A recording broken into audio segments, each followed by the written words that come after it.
All right, how's everybody doing tonight? Or today, I should say. How's everybody doing today? Hey, this is Michael Imhotep, founder of the African History Network, host of the African History Network show. So this is a special broadcast of the African History Network show. You know, I do my show on 9:10 a.m. the Superstation on Sundays, 9 p.m. to 11 p.m. Eastern Standard Time. And we had a good show on Sunday. Now we should be on Facebook Live. I want to check my audio, make sure everything's all right on Facebook also. How's everybody doing? All right. And then we're broadcasting on Crowdcast also. So a few things I want to talk about because I didn't get a chance to get into this on my show on Sunday night. There was an article that I saw from Huffington Post Black Voices. Huffington Post Black Voices. Okay, so we have audio. There was an article I saw from Huffington Post Black Voices that talked about the show Dear White People. Dear White People. All right. That's on Netflix. Right. So we know it was a movie that came out in 2014. And it takes place on a fictitious, predominantly white campus. And it deals with the campus life of non-Europeans, people of color, especially African Americans. Right. And there was an article from Huffington Post Black Voices from May 22nd, 2017, entitled Dear White People, Director and Star Break Down Why Black People Can't Be Racist. They break down why Black people can't be racist, right? So I checked out that video. I wanted to talk a little bit about that, and then I'm going to deal with understanding racism from a historical perspective, because oftentimes when on maybe on CNN, MSNBC, things like this, especially Fox News Network, a lot of times when they talk about racism or they have these conversations about either racism or race, and when you hear radio shows that deal with this, oftentimes they don't ever define from a historical perspective what racism is. So it's very hard to fight what you don't understand. And this is what's happening. OK, oftentimes they don't talk about white supremacy. And when you hear different radio shows, and I've been doing radio for 7 years, when you hear different radio shows, they'll say we need to have a conversation about race. We need to have a conversation about race. Well, the real conversation that needs to be had and the real understanding is not about race. It's about racism. It's not about race. It's about racism. Racism is a system of advantage and privilege distributed based upon race. So I've written articles about this, and a lot of you know I'm in documentaries. You see my shirt, Black Friday. I'm in the documentary Black Friday, What Legacy Will You Leave, from director Rick Mathis. I'm also in documentary Resurrecting Black Wall Street, The Blueprint, from Dr. Boyce Watkins and Your Black World Films, and director Dorian Chandler. And Elementary Genocide Part 3 is about to come out from director Raheem Shabazz. I'm in that one also. So we're going to talk some about this, right? Why Black people can't be racist. We're going to deal with this from a historical perspective. I'll deal with some of the articles that I've written as well dealing with this issue. Also, I want to talk a little bit about there have been nooses found in Washington, D.C., one in the Smithsonian, African-American Smithsonian Museum, others in the Washington, D.C. area. OK, and since the election of Donald Trump by the Electoral College, because keep in mind, he lost the popular vote by 3 million votes. Right. He's the first Russian president of the United States. Since the election of the first Russian president of the United States, white supremacists have been emboldened. White supremacists have been emboldened. So the Southern Poverty Law Center documents an unusually high amount of racial incidents since November 8th, 2016. So we'll talk a little bit about that. And then also, you know, I did a broadcast a few days ago about the TV show Underground that was on WGN being canceled because WGN's parent company, Tribune Media, has been purchased by Sinclair Media. And in the $3.9 billion deal, and Sinclair Media is more right-wing leaning Okay, so they canceled the TV show Underground. We're going to talk a little bit more about that, and we'll do an overview of the online class that I teach, Ancient Kemet, the Moors, and the Maafa, understanding the transatlantic slave trade, what they didn't teach you in school, understanding the transatlantic slave trade, what they didn't teach you in school, Ancient Kemet, the Moors, and the Maafa, understanding the transatlantic slave trade, what they didn't teach you in school. Okay, how's everybody doing today? Can everybody hear me all right? We have Candace, Alexander, Donna, Jean, Dorman, Lorenzo, Leslie. How's everybody doing? And I'm going to do a special session of my class that I teach, the online class I teach, Ancient Kemet, the Moors, and the Maafa, understanding the transatlantic slave trade, what they didn't teach you in school. We'll do a special session of the class Monday, June 5th, 7 p.m. to 8:30 p.m. Monday, June 5th. 7:30 p.m. to 8:30 p.m. 7 p.m. to 8:30 p.m. So you'll be able to register for that online course, and you can watch the previous classes that we did. We just had an excellent class Friday, and it normally meets on Fridays. Everything is we do it live. All the sessions are recorded. So as soon as you register for the online course, you can watch the previous 4 sessions. Okay, and this is a 6-week 12-hour online course, normally meets on Friday, 7 p.m. to 9 p.m. Eastern Standard Time. We just posted a link there. You can register for that. The full class is only $40. The session we did this past Friday, June 2nd, you can register for that one class is $10. If you register for that class, you'll be able to watch the class on Monday that we do Monday, June 5th also. All right. So everybody share this broadcast on your own Facebook page. Invite your friends to tune in as well. Okay, so this article from Huffington Post Black Voices, May 22nd, 2017. Dear White People, director and star break down why Black people can't be racist. And they talked about some other things. They dealt with double standards. They talked about using the N-word, things like this. Some of the things I disagree with. I think they need to study history more, but I want to zero in on this topic here. Okay, so the TV show Dear White People is on Netflix. Okay, it's original programming from Netflix.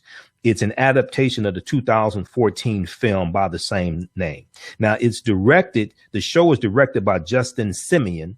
Okay, and the show takes place on a fictional, predominantly white campus. It's called Winchester University. Is the name of the university. Interesting name, Winchester University. Now, Justin Simien crafted a season filled with diverse portrayals of Black experience on campus, and is told through the lens of several students on campus that speak to the varied ways people of color are impacted by race. Okay. Now, what happened was they did about a 5-minute interview, and they talked about some different topics. Logan Browning, who we saw on the TV show, we saw her on the TV show Meet the Browns. Okay, Logan Browning stars in the TV show, and I think she was in the movie as well.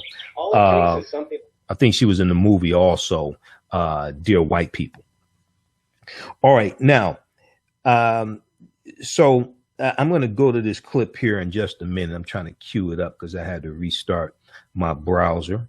I want you to see what they talked about, and then what we're going to do, I'm going to share some historical information dealing with racism and white supremacy, and understanding to deal with why African Americans can't be racist. We first have to clearly define from a historical perspective what racism is. Okay, we first have to clearly define from a historical perspective what racism is. Okay, so we're going to cue that up. Everybody watching, share this broadcast on your own Facebook page.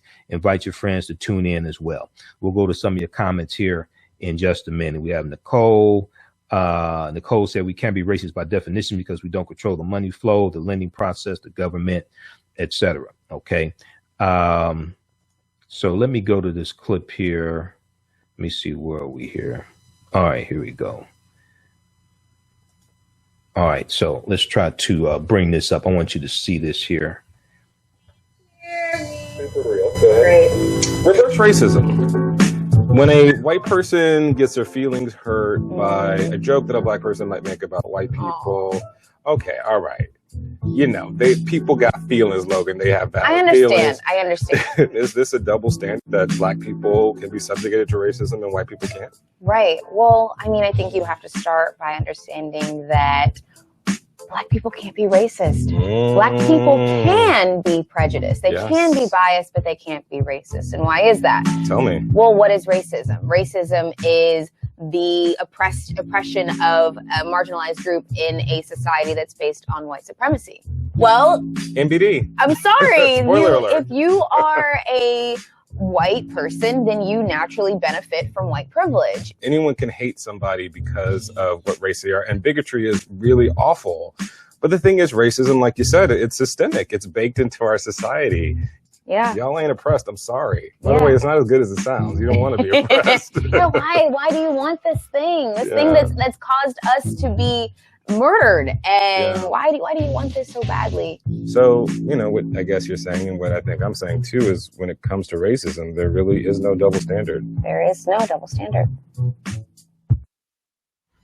Okay, so that was from the article, Dear White People, Director and Star Breakdown Why Black People Can't Be Racist. There were other topics they talked about. They dealt with a few different topics there in that 5-minute clip. Okay. So let me bring me back on here. Okay, there we go. All right. So I want to deal with this from a historical perspective because many of our people are totally confused. And if you do not understand European white supremacy and racism, what it is and how it works, everything else that you think that you understand would totally confuse you. Everything else that you think that you understand will totally confuse you. Now I'm going to bring up my PowerPoint presentation. And when I teach the online course, I use a PowerPoint presentation. We use video clips, everything. It's a visual presentation here. Okay.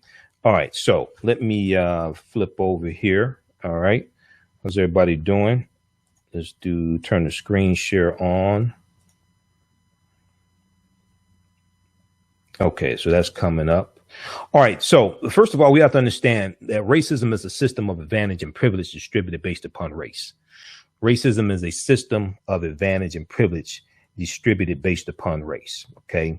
And we're going to go to this here. So let me scroll through to the part that I want.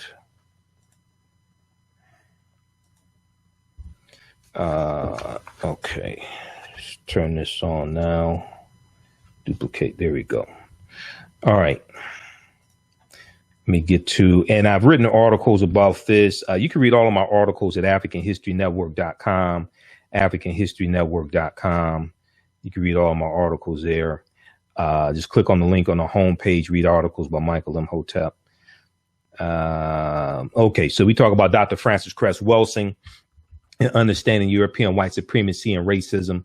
Dr. Wilson and Nellie Fuller taught us if you do not understand European white supremacy and racism, what it is and how it works, everything else, and I do mean everything else that you think that you understand will totally confuse you.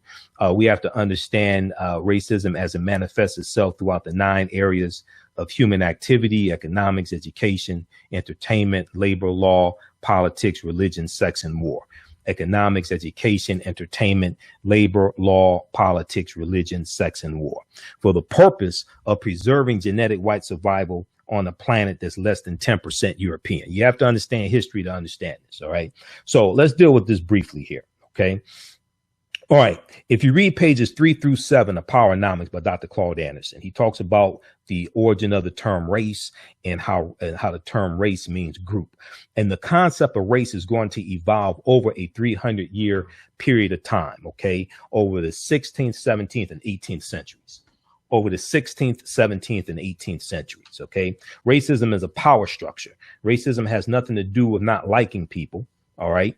Racism has nothing to do with not liking people. Racism occurs when one race of people control the majority of the wealth, power, resources, privileges, benefits, land, access to education, access to opportunity, money, access to jobs, etc., media, and they use this to marginalize, subordinate, and do harm to another race of people. Racism is a power structure. It comes out of the ideology of white supremacy. Okay. Some people say white supremacy and racism are the same thing. I don't think they're the same thing. From my research, They're not the same thing. White supremacy is the mother that gave birth to the child that's racism. So the concept of white supremacy is going to evolve as Europeans come out of the Dark Ages. So we know that the Moors go into Europe 711 AD, 8th century. They're in Europe. They occupy Europe 800 years. We know that they're going to bring Europe out of the Dark Ages. Now, the Moors are African people, descendants of the Garamantes, coming from North Africa, Northwest Africa. They're taking the teachings from ancient Egypt, ancient Kemet into Europe. As they're bringing Europe out of the Dark Ages, introducing alchemy, or what we call chemistry, introducing nautical instruments, introducing spherical globes, almanacs, all different types of things like this, right?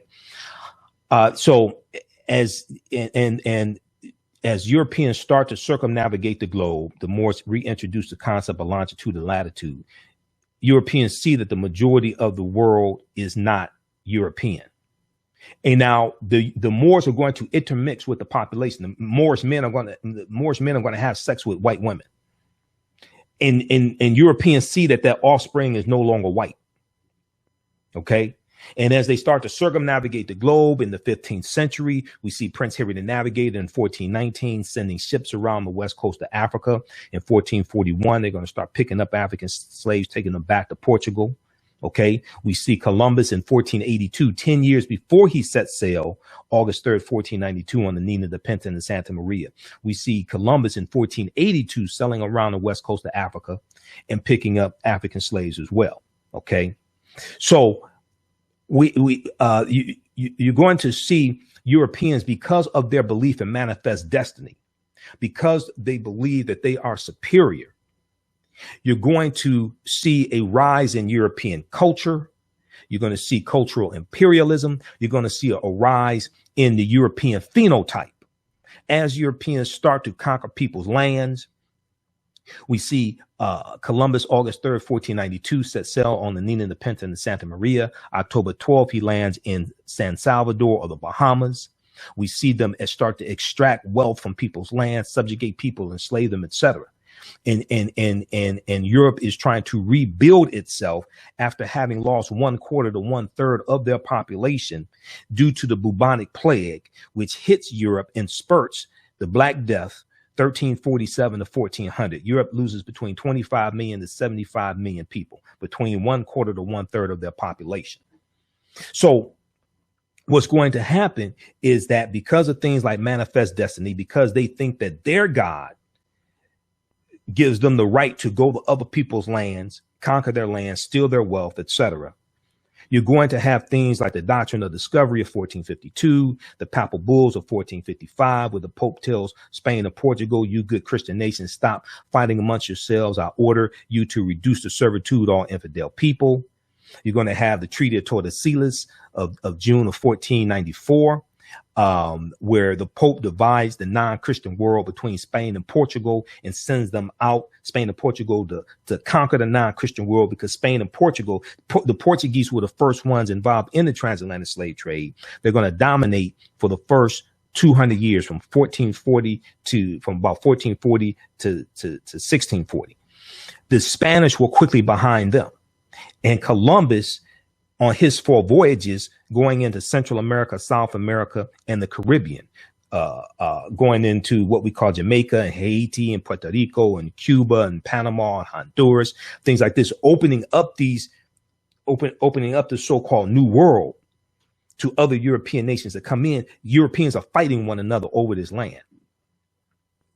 So you're going to have a rise in the European phenotype. You're going to have Europeans start to take African images and decolorize them and turn them European.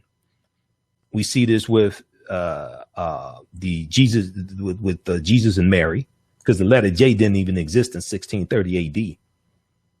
The letter J is derived from the letter I. The letter J did not exist in 1630 AD. So you're going to have this take place. And so white supremacy is an ideology. Now, white supremacy, a lot of people say, well, we shouldn't say the term white supremacy because this teaches our children that Europeans are superior. No, white supremacy is an ideology that Europeans think that they are superior. White supremacy does not mean that Europeans are superior. It's a belief that some Europeans, not all Europeans subscribe to white supremacy, but a lot of them do. A lot of them were Donald Trump supporters and are Donald Trump supporters. A lot of Donald Trump supporters sit up and watch Fox News all day. Okay. And they're being lied to by Fox News and don't know this. Okay. So white supremacy, as I say, is a false concept that has real consequences and repercussions. White supremacy is a false concept that has real consequences and repercussions. The power structure of racism comes from that ideology, follows in line that ideology, that belief of white supremacy. So racism, once again, is a system of advantage and privilege distributed based upon race. Racism is a system of advantage and privilege distributed based upon race. Racism has nothing to do with not liking people. That's not racism. That's bigotry. Okay. We confuse racism, bigotry, and prejudice and discrimination. Racism has nothing to do with not liking people, calling people racial epithets, things like that. Now, somebody can be a bigot and subscribe to white supremacy and racism at the same time. But we have to be clear on what we're dealing with. So we see the foundation of racism in this country. We can go back to 1638. One of the cornerstones of racism in this country was called the doctrine of exclusion in 1638 in the colony of Maryland. And the doctrine of exclusion stated that Negroes should never be permitted to enjoy the fruits of white society. Negroes should never be permitted to enjoy the fruits of white society. It's later going to be expanded around 1665 to state that Negroes should, or black people or African people, should be relegated to a non-compensated, non-competitive managed workforce for the express comfort building of white society. Okay. And Dr. Claude Anderson in Black Labor, White Wealth, he deals with this, the doctrine of exclusion, 1638 in the colony of Maryland. All right. And Europeans are operating out of white supremacy. Now, if we look at the book, Before the Mayflower, this is one of the books we use in the online course. Now, you don't have to buy any of these books to understand what I'm talking about in our online course, Ancient Kemet, the Moors, and the Maafa. But you hear me reference some of these books, just like The First Americans Were Africans, Documented Evidence by Dr. David Imhotep. Okay. But it's important for us to understand what we're dealing with, because a lot of times people are afraid to say white supremacy. But you have to be able to clearly define what you're talking about. All right. Because when you look at most of Donald Trump supporters, his white supporters, they voted for white supremacy and racism and misogyny. That's why they voted for him. OK, we have to be clear on this. That's why they voted for him. And the studies have come out to document this as well. Now, the Atlantic had an article that said they were driven by cultural anxiety. Another term for cultural anxiety is white supremacy. That's another term for cultural anxiety, because they wanted white culture to be dominant culture, because they didn't have cultural anxiety, because the cultural anxiety they had was not against Italian culture. It was not against German culture. It was not against French culture. It was not against Spanish culture coming from Spain. The cultural anxiety they had was coming from Hispanics. Mexicans were targeted, Hispanics, Asians, some, Muslims, which is not an ethnic group, but it's religion, but you're dealing with white supremacy. This is what this was all driven by. Okay, so if we look at page 40 of the 6th edition of Before the Mayflower by Lerone Bennett Jr., okay, excellent book. All right. He talks about the names that African people had when Europeans came, when the English settlers came to the land we call the United States of America. So we know they land in Jamestown, Virginia, 1607, right? This is before the Pilgrims come in 1620. This is before the Pilgrims come from Plymouth, England in 1620. So he says, of all the improbable aspects of this situation, the oddest to modern blacks and whites is that white people did not seem to know that they were white. So he's talking about in the 17th century, in the 1600s, here in the land that we call the United States. He's talking about in the English colonies.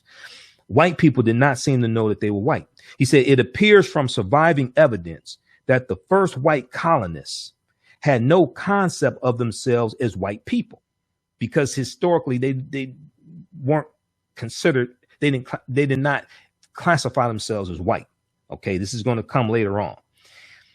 The legal documents identified whites as Englishmen and or Christians. So we talk about in the English colonies, historically, in the English colonies here in the U.S., historically, Europeans didn't call themselves white. They referred themselves as Englishmen or Christians. The word white, with its burden of arrogance and biological pride, developed late in the century as a direct result of slavery and the organized debasement of blacks. Okay, so towards the end of the 17th century, the 1600s, towards the end of the 17th century, 1600s, you're going to have the term white created, because there was a revolt that took place between enslaved African people and English indentured servants. They united. There was a revolt fighting against those who were subjugating both of them, oppressing both of them, and they almost defeated their oppressors. So you're going to have these Englishmen trying to drive a wedge between them. So they're going to create the term white to separate these indentured servants from the enslaved Africans, to bring them onto the team of whiteness, to bring them onto their team of whiteness. Okay, this is what happens. So the word white, with this burden of arrogance and biological pride, developed late in the century as a direct result of slavery and the organized debasement of blacks. The same point can be made from the other side of the line. The same point can be made from the other side of the line. For a long time in colonial America, there was no legal name to focus white anxiety. So the term black was not originally used for African people. The term black became a term. So black didn't just start being used in the 1960s. I know we adopted the term as black coming out of the Black Power movement, coming from moving from the term Negro in color. Okay. And while we're on this topic, just so we understand, the term African American was not created by Jesse Jackson in 1988, 1989. We need to stop telling that stupid ass nonsense. That's not true. The first recorded usage of the term African American goes back to May 15th, 1782 in Philadelphia, Pennsylvania. The first recorded usage of the term African American goes back to May 15th, 1782 in Philadelphia, Pennsylvania. Jesse Jackson did not create the term African American. He reintroduced the term African American. We all understand our history. If you read the article that I wrote, Whoopi Goldberg and Raven Simone are wrong about the term African American.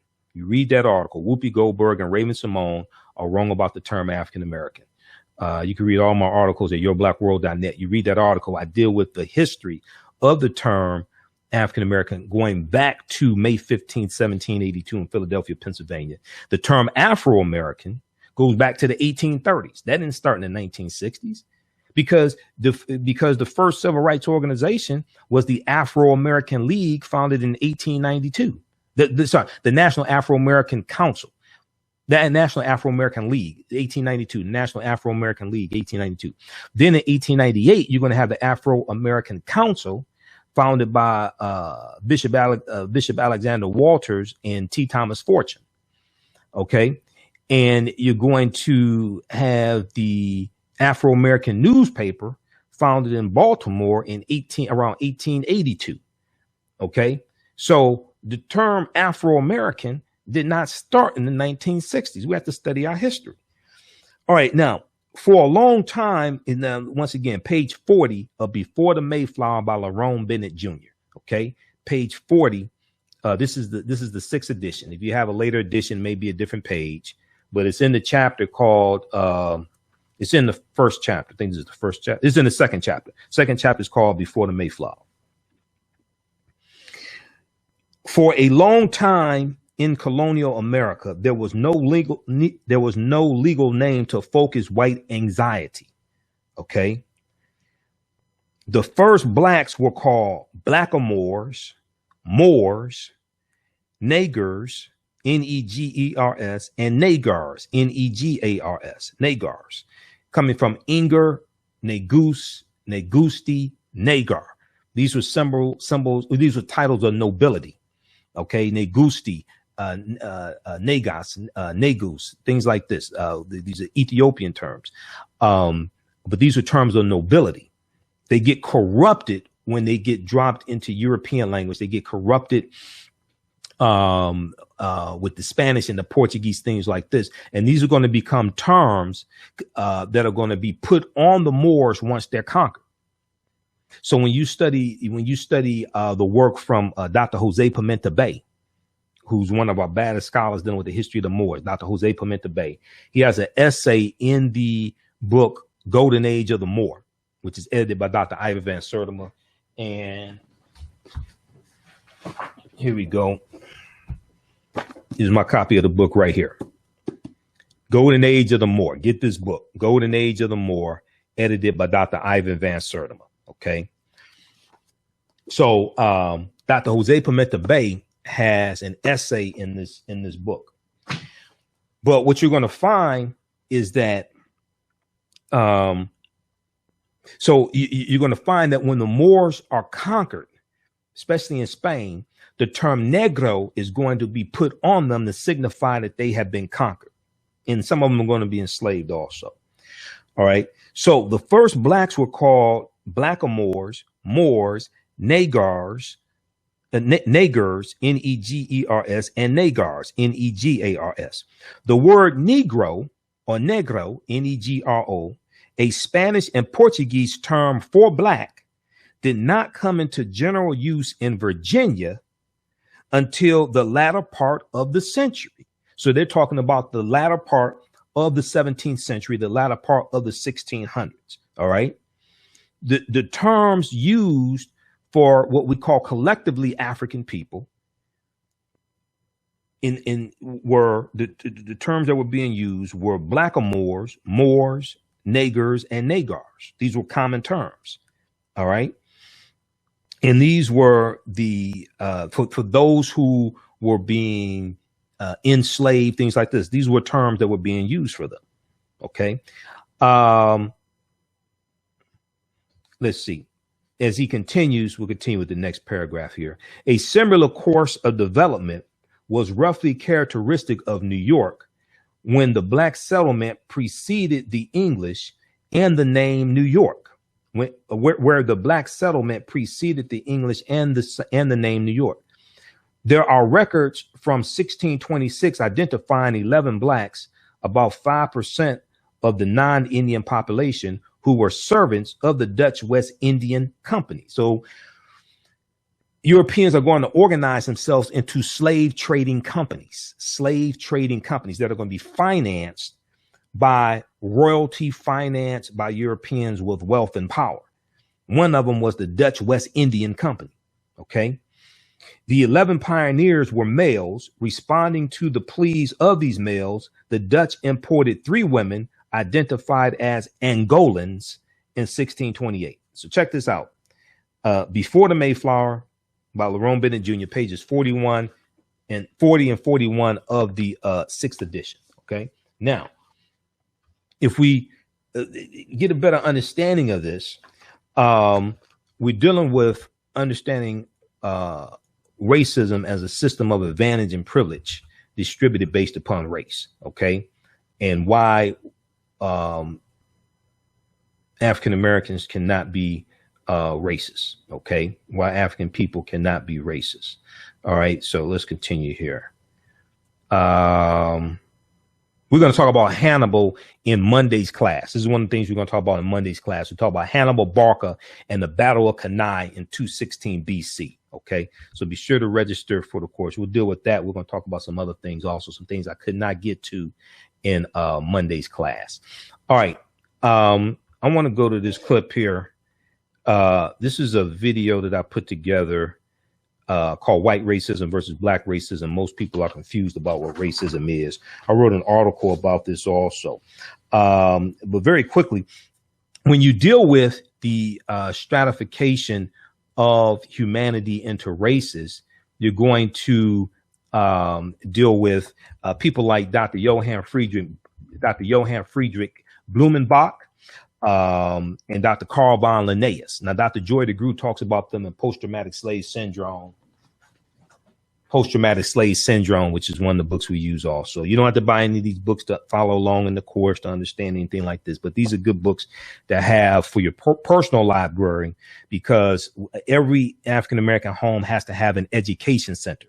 We have entertainment centers where we have the Wii's and the PlayStations and the Blu-ray DVD players and the flat screen TVs, but we have to have the education centers where we have the books and the documentaries and the DVDs and the Atlas and the Globe and the Almanac and the Thesaurus, dictionary, things like this. Okay, so we have to have education centers in every African American home also. All right, so she talks about Dr. Johann Friedrich Blumenbach, which a lot of people aren't familiar with. Blumenbach coins the term Caucasian in 1779. And he's going to stratify humanity into 5 categories, okay? And Carl von Linnaeus, who's known as the father of modern taxonomy, okay, he's going to stratify humanity into 4 classifications. So he lives from 1707 to 1778. Dr. Carl von Linnaeus. All right. And what Linnaeus is going to do is he's going to stratify humanity into races, but then he's going to attach moral and intellectual capabilities to these races, but it's not based upon anything scientific. Okay. And this is where a lot of the stereotypes of the African people come from. They're going to be codified and then ingrained into the culture, ingrained into our society. All right. So Carl von Linnaeus, who's known as the father of modern taxonomy, and the classifications that we learn about in biology, classifying living things as kingdoms, phylum, class, order, family, genus, species, that comes from Carl von Linnaeus. Okay. So panthers, tigers, jaguars, and leopards are classified as felines. This is coming from Carl von Linnaeus. Okay. He's known as the father of modern taxonomy. We study him in high school biology. So what he does is he classifies humanity into 4 classifications. You have Homo americanus, that are classified as reddish, choleric, obstinate, contented, and regulated by custom. You have Homo europaeus, referring to Europeans, who are classified as white, fickle, sanguine, blue-eyed, gentle, and governed by laws. You have Homo asiaticus, who is classified as sallow, grave, dignified, and ruled by opinion. And you have Homo afer, A-F-E-R, which is another term of fear, afra, another reference to African people. Okay. Homo afer, who are classified as black, phlegmatic, cunning, lazy, lustful, careless, and governed by caprice, or governed by whim. Okay. Not governed by law, but governed by caprice or whim. Okay. So you hear cunning, lazy, lustful. When they say cunning, they don't mean intelligent. They mean cunning, doing something deceitful. So he attaches moral and intellectual characteristics to the classification of race, but he has no scientific basis to justify this. Is operating based upon stereotypes, which then ingrains this further into the culture. All right. So that's Dr. Carl von Linnaeus. Then in 1779, Dr. Johann Friedrich Blumenbach, he's going to classify man into race, into races. He has the Caucasian race, Mongolian, American, Ethiopian, and Malayan. Okay, Caucasian, Mongolian, American, Ethiopian, and Malayan. In 1779, he coins the term Caucasian. This is Dr. Johann Friedrich Blumenbach. He coins the term Caucasian. All right. And he named them after the Georgians who lived near Mount Caucasus, the Caucasus Mountains. And he said that these were the most beautiful people on the face of the earth. All right. I think you need to have his eyes checked. All right. I think you need to have his eyes checked. Now, what's going to happen is, and if you read pages 56 to 60 in Post-Traumatic Slave Syndrome by Dr. Joy DeGruy, pages 56 to 60, Post-Traumatic Slave Syndrome by Dr. Joy DeGruy. And this is one of the books we use in our online course, also Ancient Kemet, the Moors, and the Maafa, Understanding the Transatlantic Slave Trade, what they didn't teach you in school. You can register for that online course if you like. We just post the link again. You can register. As soon as you register, you can watch the first 4 classes we've done. They're usually 2 hours each. I think one was 3 hours we did. It meets on Friday, 7 p.m. to 9 p.m. Eastern Standard Time. All the sessions are recorded. If you miss any of it, not a problem. All the sessions are recorded. The full course is only $40. It's 6 weeks, 12-hour course. We're doing a special session on on Monday, June 5th, 2017, 7 p.m. to 8:30 p.m. Because on last Friday's class, there was some information I didn't have time to get to. So we're going to do that Monday, June 5th. Okay. So what Joy DeGruy talks about here is that she says, despite the fact that both Linnaeus and Blumenbach had failed to produce a shred of scientific evidence to support their opinions, their ideas continue to be referenced in scientific communities throughout the Western world. Okay. Now, given the widespread dissemination of these fallacious beliefs, it is not difficult to understand why belief in racial superiority took root in the 18th century and continues to exist today. So you have to understand the chronology of history dealing with this. All right. Now, Africans were among the many civilizations around the world who did not live up to European standards and so were considered inferior. They were inferior first because now, according to Europeans, Africans were inferior first because they were not Europeans, and second because they were not Christian. Thus, Africans were viewed as impure, irreligious, and uncivilized and fit to be slaves. They were viewed as impure, irreligious or non-religious, uncivilized, and fit to be slaves. But they don't understand that it was African people who civilized Europeans. It was the Moors who go in and introduce soap into Europe, put in sanitation systems in Europe. Okay. So everybody watching, share this broadcast on your own Facebook page. Invite your friends to tune in. How's everybody doing? This is Michael Imhotep, founder of the African History Network, host of the African History Network show. We have a special broadcast here. I did my show Sunday night on 9:10 a.m. the Superstation. You may have seen the Facebook Live broadcast. There were some other things I did not get a chance to get to, so I wanted to cover that here. Now, and also we're going to do a special broadcast. We're going to do a special session of my online course on Monday, June 5th, 7 p.m. to 8:30 p.m. Ancient Kemet, the Moors, and the Maafa, Understanding the Transatlantic Slave Trade, what they didn't teach you in school. Okay, so I wrote an article called White Racism versus Black Racism. Most people are confused about what racism is. White racism versus Black racism. Most people are confused about what racism is. And in the article, I have the video that I'm going to show you. I have, the video is like 2.5 hours. I'm going to show you a clip of it here. But I talk about Dr. Johann Friedrich Blumenbach and Carl von Linnaeus, and I say racism has absolutely nothing to do with hating or not liking someone. That is bigotry. If you don't know the difference, you should definitely watch this video. Okay. Some people who don't understand history are still confused about what racism is and don't understand that racism is a group-to-group relationship. Racism is a group-to-group relationship. White people control about 90% of the wealth in America.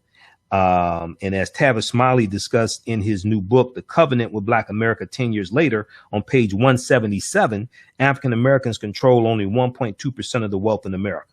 1.2% of the wealth in America. We lost 53% of our wealth due to the downturn in the housing industry. We lost over $1 trillion worth of wealth. Racism is a power structure where one race controls the majority of the wealth, power, resources, benefits, privileges, laws, courts, land, access to opportunity, education, and they use that power to control, marginalize, do harm to, and subordinate another race of people. That's what racism is. All right. African Americans, we don't control enough of anything as a group of people to do harm to white people as a group of people. OK, we don't have control over the laws, the wealth, the resources, the privileges, the benefits. It's a group to group relationship. It's not individual to group. It's a group to group relationship, not individual to group. OK. All right. So let me show this clip here. This is Dr. Joy DeGruy breaking this down. This is in the video that I put together. Let's see here. Okay, and everybody share this broadcast on your own Facebook page. Invite your friends to tune in also. All right, let's see here. This is where we want to. Is that where we want to go? This is where we want to go here. All right, let's go here. Okay. So this is Dr. Joy DeGruy, author of Post-Traumatic Slave Syndrome, explaining racism. Let's go to this clip. So again, a lot of people have an interesting concept of racism. Racism is also a word that everybody gets all twisted about. And I teach a course, like I said, to graduate students on post-traumatic slave syndrome. Now let me explain something. I don't do race relations 101. I don't have time. Now, I understand that there may even be people in this room that went, this is an interesting event. I'm going to go to that and support it. Yes, I am. And I'm going to sit and learn, but they have no idea that what they're getting ready to get here. And they may even stop and think to themselves, is it really that bad still? You think? Maybe you people are just overreacting and you may be a little too sensitive. I don't work with them. You can stay in the room, but this is a 600 level course. And people of color that walked into this room walked in at the 600 level, having lived in their skin. So I'm not dealing with the person who's going, do you think? I don't have time. Because there's too many people hemorrhaging for me to even begin to do that. So before I even teach my course, I send, and let me introduce my daughter who's in the audience. Joy's daughter here is Bahia Overton. Could you please stand, Bahia? Yes. She's a ABD, working on her PhD. Very proud of her. Anyway, she's one of my graduate assistants. And before I actually teach my course on post-traumatic, I have my daughter go in and introduce this concept first, just so we can weed out the 101s. Because I'm not going to, the tears, whatever, I can't, no, I can't do it, won't do it, okay? So what ends up happening is I give them the example, I ask them what they understand of it. Now we can see, she kind of rolls off the tongue. Racism is a system of advantage based on race. Can you see this well though, by the way? Can you see this? Okay, good. So it's a system of advantage based on race. Rolls off the tongue, pretty straightforward. But people think everybody's on the same page about that. I have never been in an audience where people really get that. Ever, no matter how well educated folks are. So have her ask a fundamental question. Do you think people in this audience, do you think you have a grasp on, well, let me just say, do you believe that there's something called white racism or white racism? Show of hands. White racism. Now, I want y'all all turn around. Don't be afraid. There's not going to be no test at the end. How many people believe there's something called white racism? Show of hands. Now look around the room so everybody can see. And you got folks kind of going. Okay. All right. Another question. How many people in the room believe there's something called black racism? Show of hands. Okay. Look around the room. I want y'all to look around. Okay. So now see what I'm saying? We have in front of me. What the hell? Is this a trick? What's she doing? Okay. So not a trick. It's pretty straightforward. Okay. So the first column, we're going to talk about white racism because you're going to define it and assess this for yourself. This is why I have my daughter go in. So white racism, we're going to define that first. I need for you to tell me how white racism adversely impacts the lives of Black people as an entire group of people. I'm going to say that again. How is it that white racism adversely impacts the lives of Black people in America as an entire group? In what ways? Tell me. Wealth, economics, healthcare, education, privilege, criminal justice. Okay, are you're kind of getting it? Okay, good. Okay, so now we're going to talk about, and we can go on. We're going to talk about Black racism. I need you to tell me, listen carefully, how Black racism adversely impacts the lives of white people in America as an entire group of people. You see the difference? You've answered your question. There's something called Black people hating. They can call you names. I hate you, hate you, hate you. I hate, jump up and, matter of fact, let's get all 12% of the Black folk.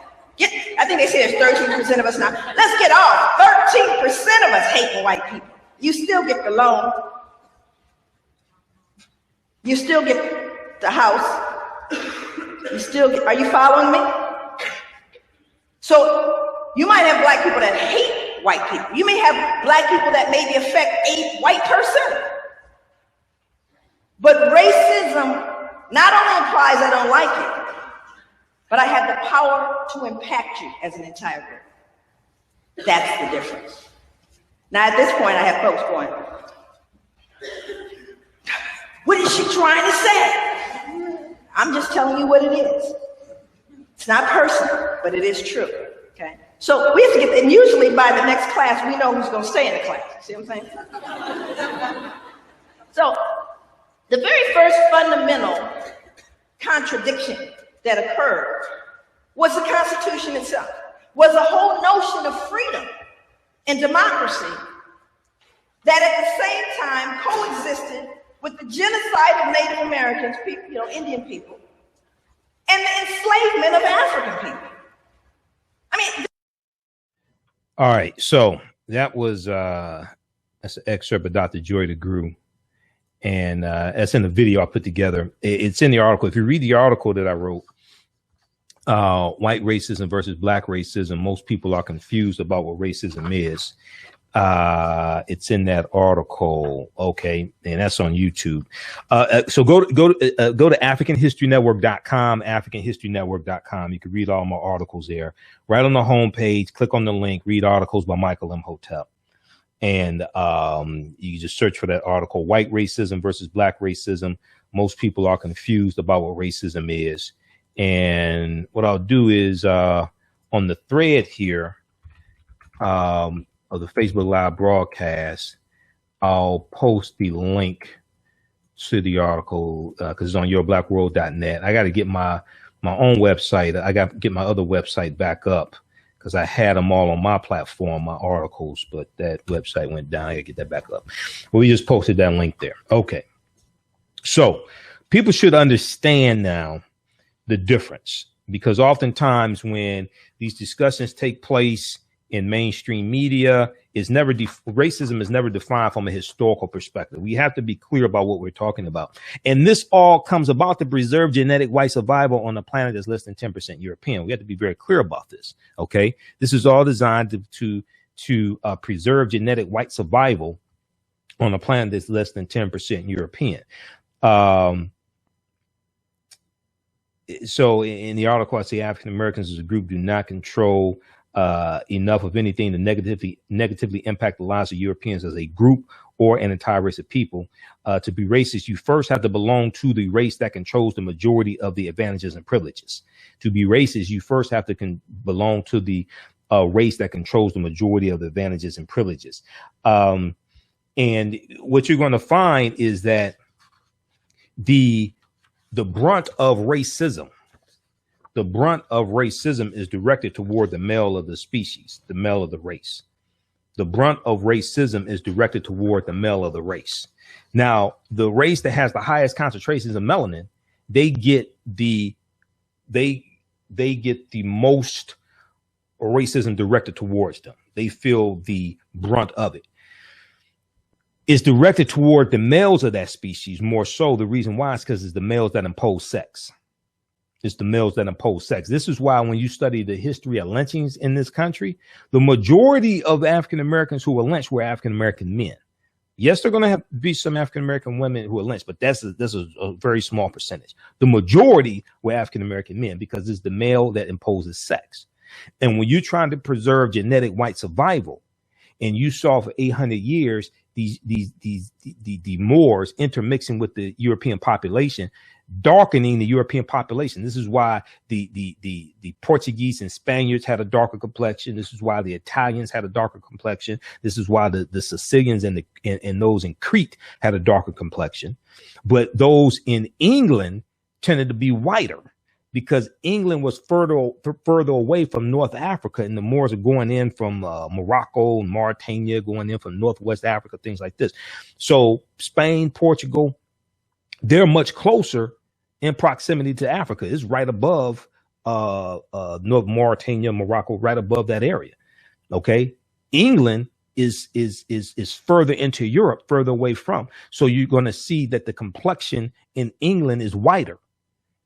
All right. So what you're seeing is that racism was also designed to preserve genetic white survival on a planet that's less than 10% European. Because as Europeans start to circumnavigate the globe, and they saw the majority of people on Earth were not European, and as they had sex with these women and saw the offspring was no longer European, they realized they had to put systems in place, okay, to preserve genetic white to preserve genetic white survival. Otherwise, they could be wiped off the face of the earth.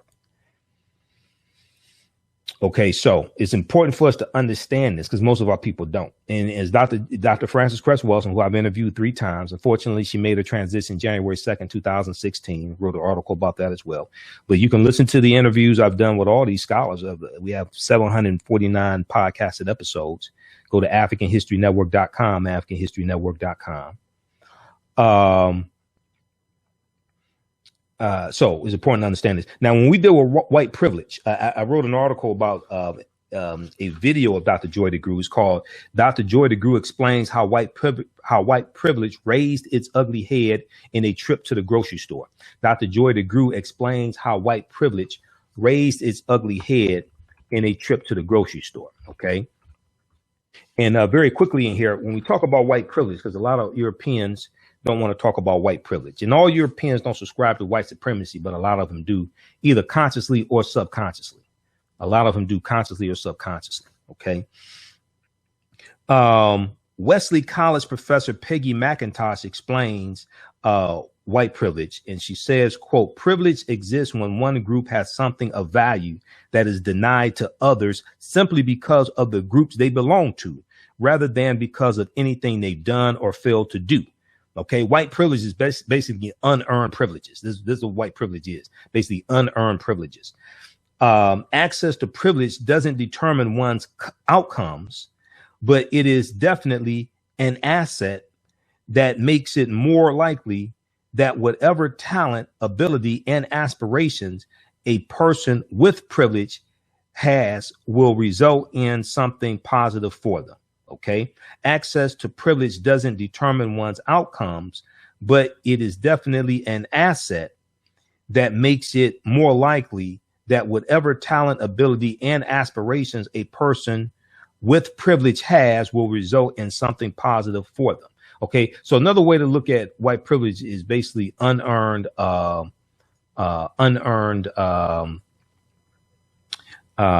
benefits. Okay. And white privilege is the byproduct or the byproduct of white supremacy and racism. So this is why oftentimes when you have TV shows and radio programs and they say we need to have a conversation about race, this is why they don't want to have a conversation about racism, because if you talk about racism, you're going to talk about white supremacy and you're going to talk about white privilege. And a lot of times Europeans don't want to deal with white privilege, because then when you deal with white privilege, then you have to deal with the history of how they got what they got.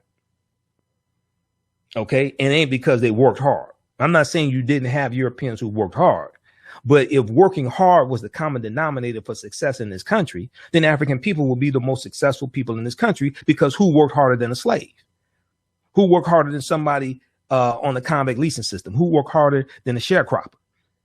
If hard work was the common denominator for success in this country. No, so you're dealing with white supremacy and racism. We have to be clear about what it is that we're dealing with. All right. Now, and I was trying to broadcast on Blog Talk at the same time. I don't know what the hell's wrong with Blog Talk. All right. So let's go to some of your comments. We're going to post a link again. So how's everybody doing? How you all like this information? You all learning anything? How you like this information? We're doing a special, we're going to do a special we're going to do a special session of my online class that I teach ancient Kemet, the Moors, and the Maafa, understanding the transatlantic slave trade, what they didn't teach you in school, understanding the transatlantic slave trade, what they didn't teach you in school. We're going to do a special class on, Monday, June 5th, 7 p.m. to 8:30 p.m. Because for Friday's class, I had so much information to deal with. I didn't get through everything in the 2 hours. So I told people we would talk about Hannibal Barca, because that ties right into white supremacy and racism, how Hannibal was turned into a European. And we have a couple other things we'll deal with. So we'll do like an hour and a half. So you can register for the online course. You just post a link here, register here. Ancient Kemet, the Moors, and the Maafa, understanding transatlantic slave trade, what they didn't teach you in school. Joyce Williams, Lorenzo, Raymond, how you all doing? Bruce. Okay, we just post a link. If you need me to post a link again, let me know. The full course is only $40. It's a 6-week, 12-hour course, because I just expanded it this 6 weeks instead of 5 weeks. You can register for the full course, or you can register for the class we did Friday, June 2nd. And that was $10. And if you register for the class we did Friday, June 2nd, then you will automatically be registered for Monday's class. But you can register for the full course for only $40. Plus, with the full course, there's about 10 hours of bonus content also. Okay, so I want to get to this other topic here, dealing with nooses found in Washington, D.C. Okay, Donna says she's turning into a bigot. Don't know why. Ben Ugorji said he loved the video. Dr. Joy DeGrew. Okay, Rashay said, I love all the information. I would definitely pass it on. All right, good. Share this broadcast on your own Facebook page. Invite your friends to tune in also. Okay. All right, now. So we first heard about nooses at the popping up at the Smithsonian Institute. Okay, Smithsonian Museum, I should say, African American Smithsonian Museum. And there were a couple of articles. BlackVoices.com had one from May 31st. TheRoot.com had one also from around that time. BlackVoices.com has one. Noose found in African American History Museum exhibit in DC. Noose found in African American History Museum exhibit in DC. Okay. And what you're dealing with is you're dealing with white supremacists being emboldened because of Donald Trump being president. You have them being emboldened, and we see a huge spike in hate crimes. We see a huge spike in hate crimes. Okay, so let me go to this here. All right. So for the second time in a week, a noose was found on the grounds of the Smithsonian Museum in Washington, D.C. when visitors walked into an exhibit at the National Museum of African American History and Culture on Wednesday. That would be Wednesday, May 31st. they saw a small noose lying on the floor. All right. So this was the this was the second time in a few days that a noose was found on the grounds of the new African American Museum, the new African American Smithsonian Museum. Now, it had been left. This noose had been left in an exhibit on segregation, and this was stated by Linda St. Thomas, who is a spokeswoman for the Smithsonian Museum. Okay. Now, and there's another article I wanted to go to also. I'm trying to pull this up as well. All right, here we go. TheRoot.com. And USA Today had an article about this as well. Washington Post also. Okay. All right. Now, two of the visitors who discovered the noose were very upset, said Linda St. Thomas. The gallery was closed pretty quickly and remained closed for about an hour. It is the second time in less than a week that a noose has been found on or around museum grounds on the National Mall. Last week, Friday, we saw that. So last Friday was, what date was this? Okay, so the previous Friday, before the 31st, the previous Friday was May 26th. Okay. I sure wish they had date these when if you write articles, when you talk about a day, last Friday, whatever, please put the date that you're referring to, because 2-3 weeks from when you're talking about, people have to look at a calendar to understand what you're talking about. Okay, so last Friday, a noose was hanging from a tree outside the Hirshhorn Museum and Sculpture Garden. Linda St. Thomas said also. All right. So you have this taking place now. You're going to have there've been a total of 5 nooses found in DC just in the past couple of weeks. All right. So there was an article from June 4th, from June 3rd, TheRoot.com, another noose found in the DC area, this time at a construction site. Another noose found in the DC area, this time at a construction site. Okay. So another noose turned up in Washington, DC. This time police say it was at a house that was under construction in the southeast part of Washington, DC. This will make at least the 5th time that a noose, this hateful symbol of violence, has appeared around the nation's capital recently. Now, according to CNN, officers went to the construction site on Thursday morning and discovered a rope tied in a noose displayed by the front door, according to the police report. The report noted that the property manager said that the noose was not there at the end of the workday the day before. The house in question is not occupied and no arrests have been made. Now, this last incident follows reports of 2 nooses found at the National Museum of African American History and Culture, one of which was found just last Wednesday in the History Gallery of the museums, and one found by a security officer on a tree on the museum grounds May 26. All right. American University in Washington, D.C. was also subject to an attack after bananas were found hanging from nooses around campus in early May of 2017 in what campus police called a racially motivated hate crime. The bananas were found around the university's campus the same day that Taylor Dumpson, D-U-M-P-S-O-N, an African-American woman, started her tenure as the first African-American female president of the university's student government body. So she's the first African-American female president of American University's student government body.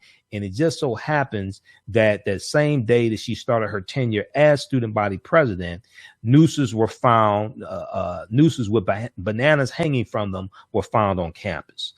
Now, CNN also noted that a noose was left in the kitchen of the Phi Kappa Tau fraternity house at the University of Maryland back in April of 2017. More recently, a piece of rope was found on a bench at the Martin Luther King Jr. Memorial this past Friday. Which was June 2nd, 2017, a noose was found at the Martin Luther King Jr. Memorial on the National Mall. Okay. And the root.com has an article about this. Another noose found by MLK mural in DC. Okay. I think that was the article that talked about that. Yeah.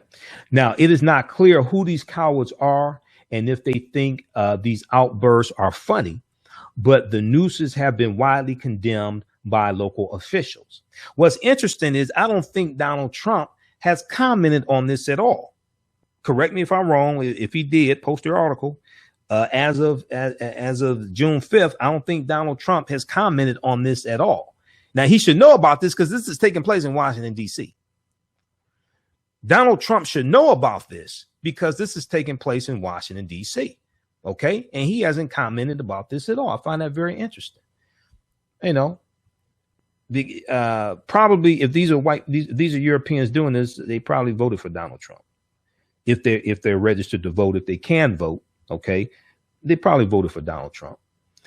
All right. Now, okay. And very quickly, there was an article from USA Today. Also, there was one article that I saw that talked about the increase in hate crimes, which is very important because we're dealing with a climate because of the election of Donald Trump. Or Donald Trump becoming president, the first Russian president of the United States. You have white supremacists who are now emboldened to be more open with what they're doing. Okay. The article from the Washington Post, our ugly racism's newest artifact, the noose left at the African American Museum. Our ugly racism's newest artifact, the noose left at the African American Museum. Okay. This is from June 1st, 2017, written by Petula Dvorak. Okay. And in the article, she talks about how this was a horrible act. It says this was a horrible act, but a stark reminder of why our work is so important. Lonnie Bunch, who is the founding director of the African American Smithsonian Museum, was interviewed. Okay. He said that, quote, the noose has long represented a deplorable act of cowardice and depravity, a symbol of extreme violence for African Americans. Today's incident is a painful reminder of the challenges that African Americans continue to face. Okay.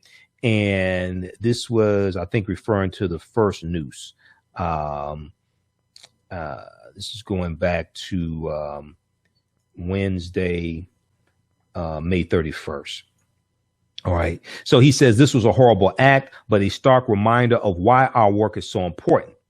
So the article goes on to say, and that's especially true in Trump's America, where strident white nationalism, a movement that wants to achieve a whites only state, is on the rise. The Southern Poverty Law Center has recorded about 1,300 incidents of hate crimes, things like this, racial incidents, since the 2016 election, since November 8, 2016. And these are happening almost every day all over the country. 3 people have been stabbed to death in the past 2 weeks by alleged white supremacists, 2 men defending teenage girls on a train in Portland, Oregon, and then also Richard Collins III, African-American Bowie State University student who was out with friends on the University of Maryland College Park campus. He was stabbed to death as well. Okay, so check out this article, WashingtonPost.com. Our ugly racism's newest artifact, the noose left at the African American Museum. Okay, we'll post the link. We'll post the link right here. All right. So Share this broadcast on your own Facebook page. Invite your friends to tune in as well. Joyce on Facebook said, we don't need to hate anyone. Why should we adopt the white man's ignorance? When you meet a fool, leave him or her as they are. Yeah, this is not about hating anybody. This is about self-preservation. However, in understanding white supremacy and racism, what it is and how it works, we have to understand how it manifests itself throughout the 9 areas of human activity: economics, education, entertainment, labor law, politics, religion, sex, and war, for the purpose of preserving genetic white survival on a planet that's less than 10% European. Emmanuel said other museums all have advanced video surveillance systems. Why don't they have cameras there? I don't know if they have cameras or don't have cameras. I don't know if they have cameras or don't have cameras. I don't know if they have reviewed video and turn it over to the police and they just aren't saying they have reviewed video. I don't know. Okay, so I don't know for certain that they don't have cameras. I can't state that. All right, now let's go to some more of your comments here quickly. Then I want to get into, I'm going to do a quick overview of the online class that I teach: Ancient Kemet, the Moors, and the Maafa, understanding the transatlantic slave trade, what they didn't teach them in school. And then also we're going to talk some about the TV show Underground was canceled. A lot of people upset about the TV show Underground. I deal with the problem with slave movies and slave themed TV shows, problem with slave movies, slave themed TV shows, etc. Okay, I deal with this in the course and a lot of other things. All right. And if you miss any of this, you can go back and watch it. You can go back and watch it. We'll have it here on Facebook. We'll probably put this on YouTube also, at our YouTube channel. All right, now.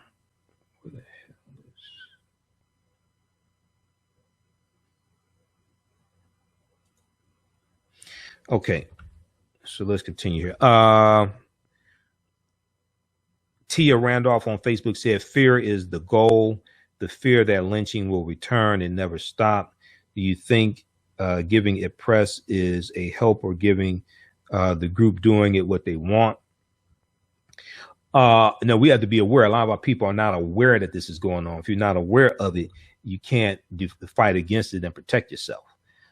Okay. If you're not aware that it takes place, you can't fight against it and protect yourself. A lot of our people don't know that this is going on. They don't know about these nooses found in the Washington, D.C. area. So this is extremely important.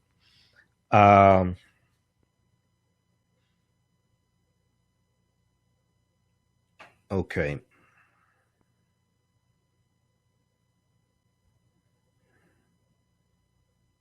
Okay, Rashay said, I love the information. I would definitely pass it on, brother. All right.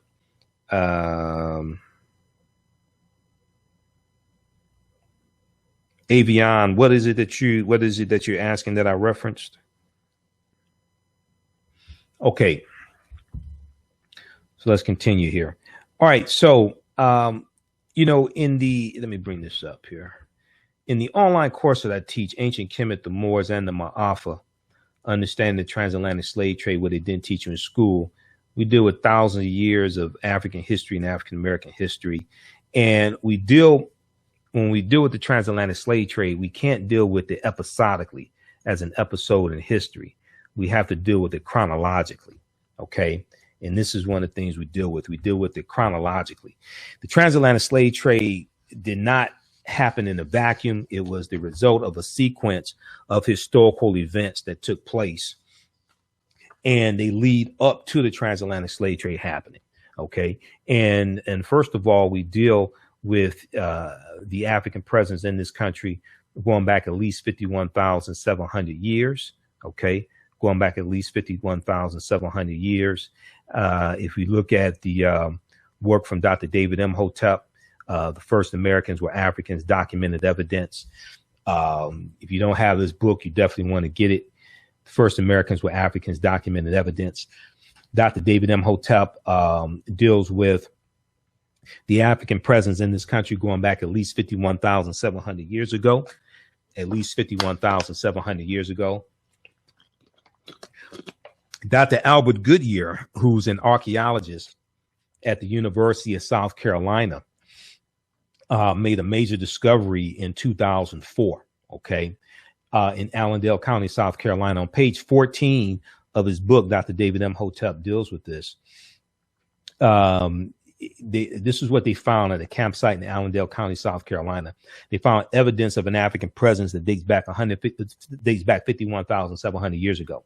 They found artifacts, architecture, campsites, carvings, Egyptian writings, footprints in lava, genetic M174D haploid groups dealing with DNA and genetics, linguistics, paintings, skulls, skeletons, structures, and tools. Okay. All thoroughly documenting an African presence in this country going back at least 51,700 years. If you look at this article here that most people are not familiar with,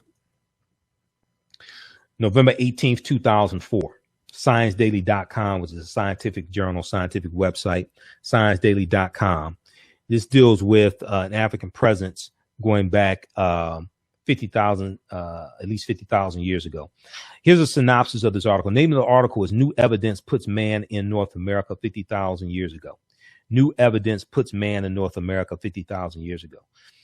Here's what the article said. Now, this is from 13 years ago. Radiocarbon tests of carbonized plant remains where artifacts were unearthed last May along the Savannah River in Allendale County by University of South Carolina archaeologist Dr. Albert Goodyear indicate that the sediments containing these artifacts are at least 50,000 years old, meaning that humans inhabited North America long before the last ice age.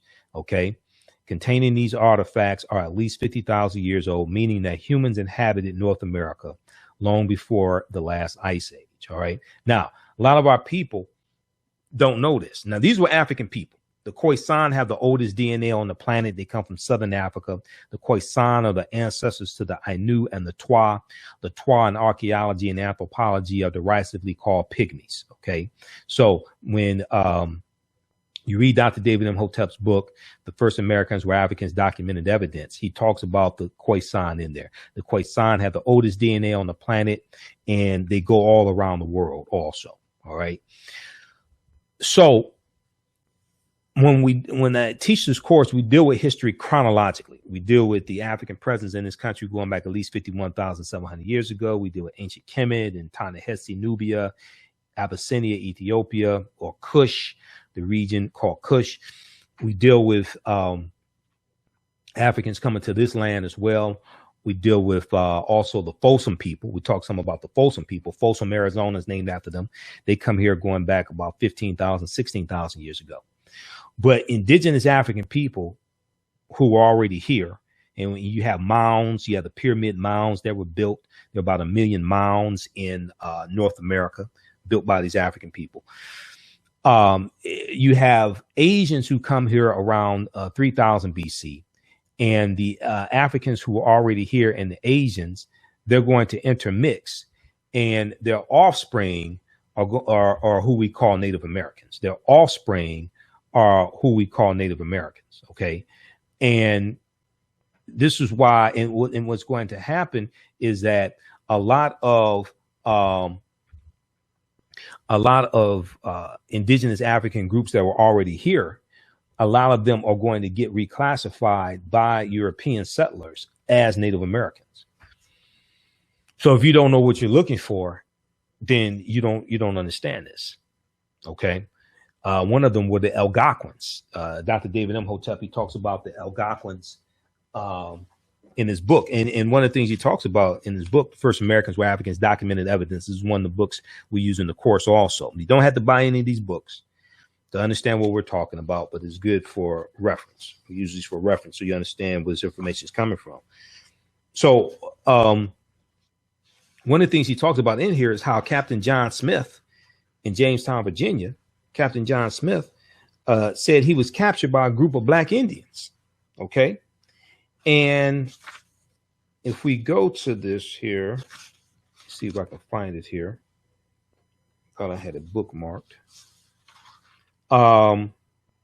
See, this is why when I deal with the transatlantic slave trade. We don't deal with it episodically. You can't talk about the transatlantic slave trade without dealing with the 800-year occupation of Europe by the Africans known as the Moors.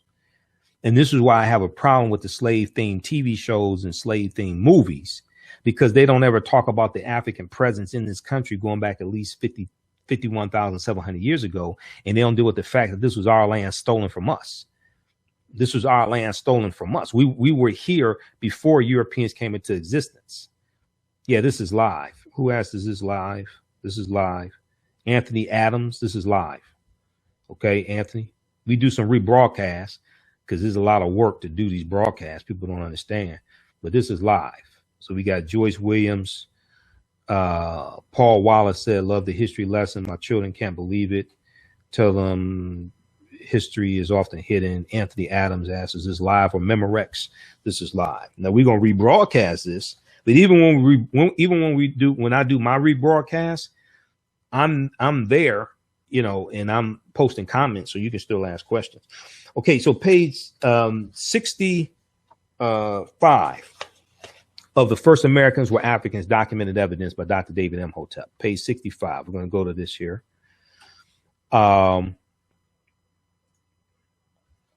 It deals with Captain John Smith and Black Indians. Captain John Smith and Black Indians. Okay, so how you all like this information? How you all like this information? If you like this information, you want to learn more, you can register for the online class that I teach. Ancient Kemet, the Moors, and the Maafa. Understanding the transatlantic slave trade, what they didn't teach you in school. Understanding the transatlantic slave trade, what they didn't teach you in school. We posted the link there. As soon as you register, you can watch the first 4 weeks of class. Is about 9 or 10 hours there. You can watch. Then we have about 10 hours of bonus content. With the class normally meets on Friday, 7 p.m. to 9 p.m. Eastern Standard Time. All the sessions are recorded. So if you miss any of it, doesn't matter. It's fine. All the sessions are recorded. You can go back and watch it over and over again. Last Friday's course, because I had to talk about so much, we had to cover so much information. And we also dealt with the TV show Underground being canceled, which we're going to talk about here in a few minutes. TV show Underground on WGN, which dealt with the Underground Railroad and slavery and things like this. You can watch Africans run for their lives each year from Europeans. Try to fight to be treated as human beings. And to me, I just don't think that's entertainment. I'm sorry. I've been studying African history and culture, African American history, entrepreneurship, economic empowerment for 25 years. To me, that I can't sit there and watch that each week. I can't do that. No. So I have to do a special session Monday, June 5th, 7 p.m. to 8:30 p.m. because there was information we couldn't get to Friday. Okay. So as soon as you register for the class, you'll be able to watch the previous weeks and you'll be automatically registered for Monday's class also. Okay.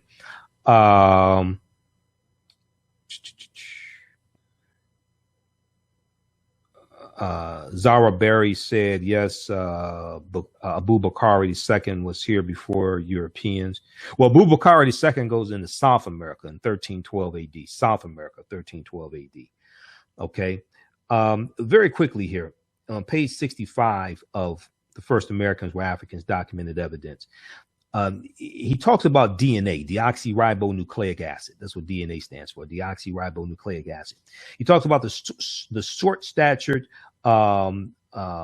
Fuegians of Tierra del Fuego, of Fuegians of Tierra del Fuego. Tierra del Fuego is the southern tip of South America. The southern tip of South America. And there were Africans there as well, going back tens of thousands of years. Okay. And he says that these African people populated most of South America at one time. Previously found all over the Americas, they were eventually pushed down to the most southern tip of South America. Quote, in summary, the results obtained using morphological, MORPHOLOGICAL,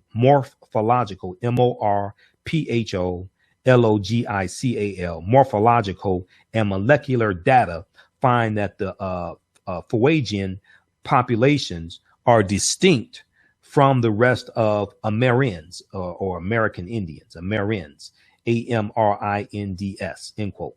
To sum it all up, Clyde Winters, he's referring to Clyde Winters, author and historian, quote, researchers believe the Fuegians are the remnants of the earliest settlers of the New World. The Fuegians have a different genetic makeup than others. South America's Fuegians and the African Khoisan carry the same M174 gene related to the D haploid group. The Fuegians and the African Khoisan carry the same M174 gene related to the D haploid group. Therefore, all the claims that the first Americans came from Asia, Australia, Melanesia, or anywhere else but Africa are not backed up by hard evidence. Okay. See, proper documentation ends all conversation. Proper documentation ends all conversation.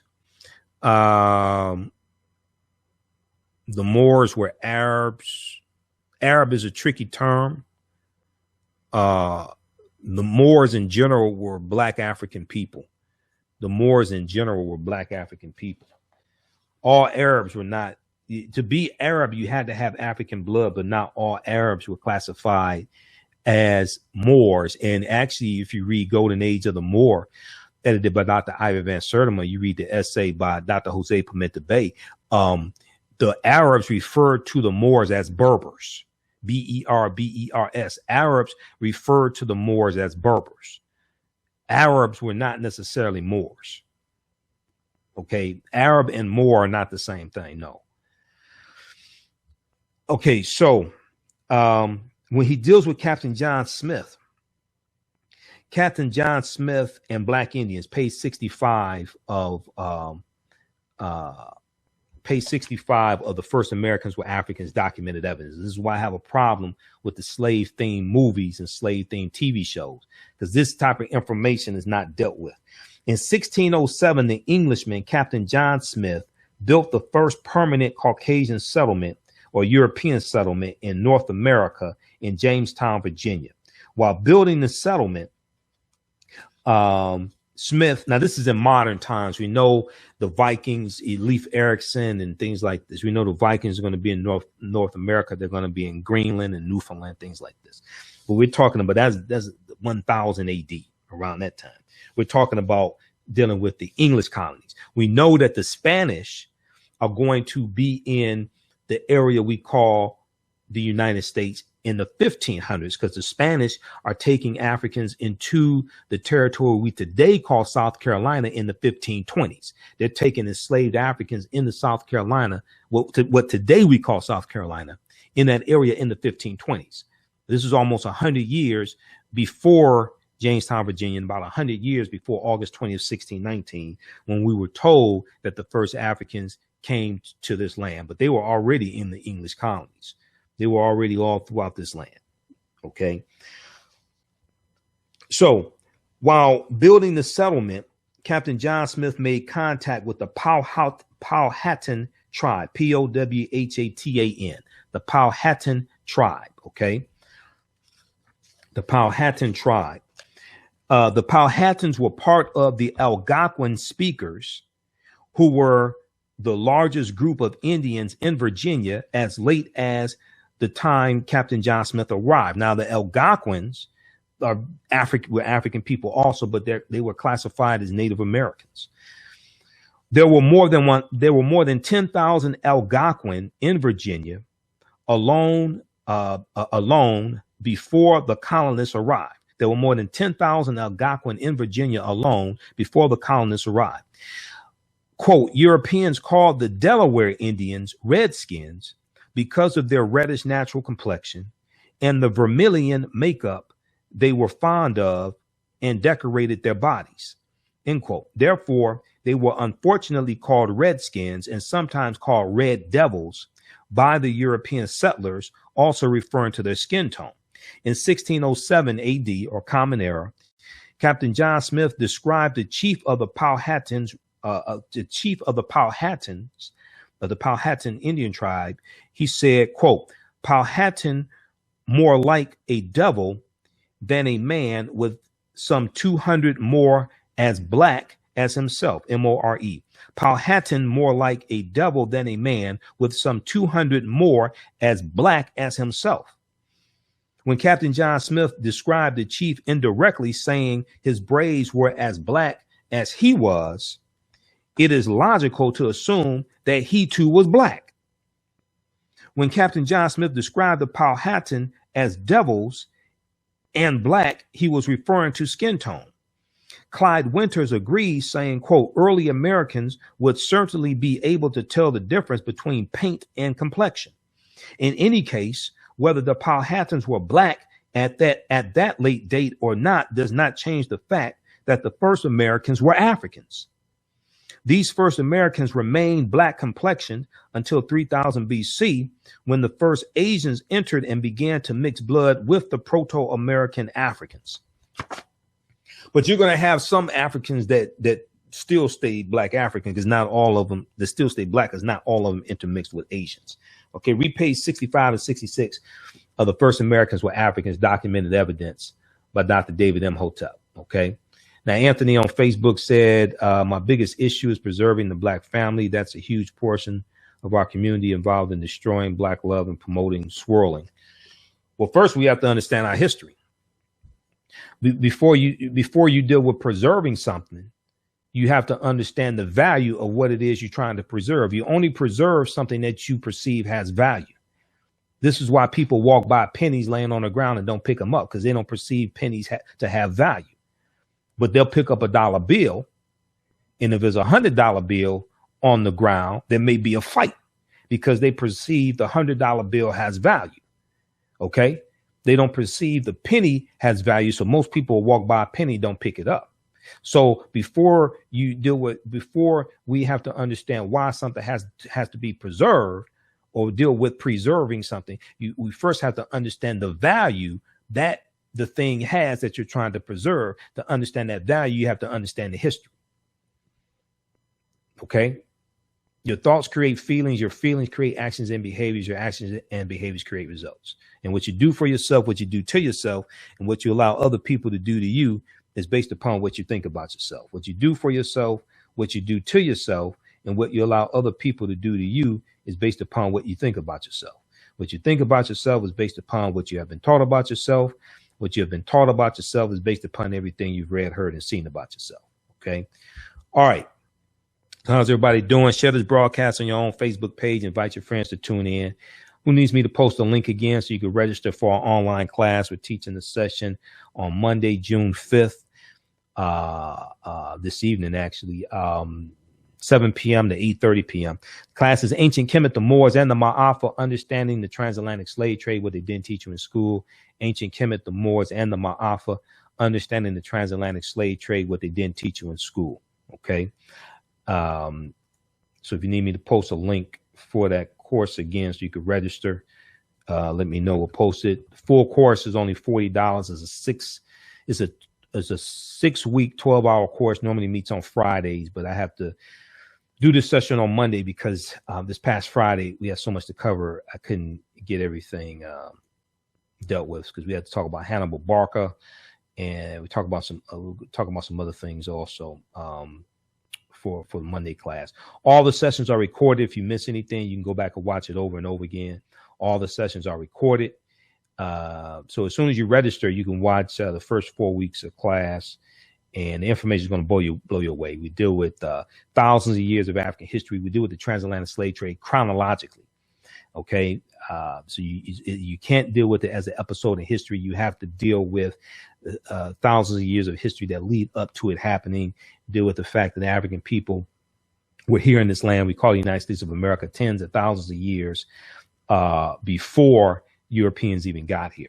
Okay. And before Native Americans came into existence, the people who we call Native Americans are the offspring of an intermixing of Africans who are already here, and Europeans who come here, and I'm sorry, Asians who come here in 3000, around 3000 BC. Okay. All right. So the TV show Underground was canceled. Recently, this past week, it was announced that the TV show Underground was canceled. We know Los Angeles Times had an article. Los Angeles Times had an article about this. May 30th, WGN America cancels Underground. but will it really be the end? Okay. And the TV show Underground is centered around the Underground Railroad, which started in the 1830s, and actually right around 1830, the Underground Railroad starts. And this was a connection of routes and secret passages, things like this, that African people used to escape to freedom from the South through the North. The majority of it is going to be in northern states, and they would go through the North, through oftentimes Detroit into Canada. Okay. So the drama is from creators Misha Green and Joe Pekoski, and I think John Legend was one of the creators also. I know he's the executive producer. But this is the last original scripted programming that WGN has. Now, the show was not canceled because of ratings. The show was canceled because Sinclair Broadcasting Group Inc. Purchased Tribune Media for $3.9 billion. Tribune Media for $3.9 billion. And Tribune Media was the parent company of WGN. Sinclair Broadcasting Group purchased more than 200 local TV stations, as well as WGN America. Now, Peter Kern, who's the president and CEO of Tribune Media, Peter Kern, who's the president and CEO of Tribune Media, said that in a statement, he said, quote, as WGN America evolves and broadens the scope and scale of its portfolio of series, we recently announced that resources will be reallocated to a new strategy to increase our relevance with the rapidly changing television landscape. Okay, the rapidly changing television landscape. He goes on to say, despite Underground being a terrific and important series, it no longer fits with our new direction, and we have reached the difficult decision not to renew it for a third season. Now, the third season, from my understanding, has already been shot. Don't know if they're going to do a wrap-up show or what. I'm not sure. We know it's been canceled, but don't know if they'll do a 2-hour wrap-up show or 1-hour wrap-up show, what have you. Now, the studio that produces the TV show Underground is Sony Pictures Television. Sony Pictures Television, okay? That's the studio that actually produces the show. All right, now,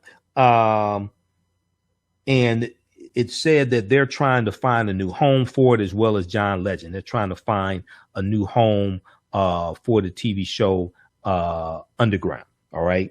Now, Journey Smollett Bell and Aisha Hines star in the TV show Underground, and Aisha Hines plays the part of Harriet Tubman.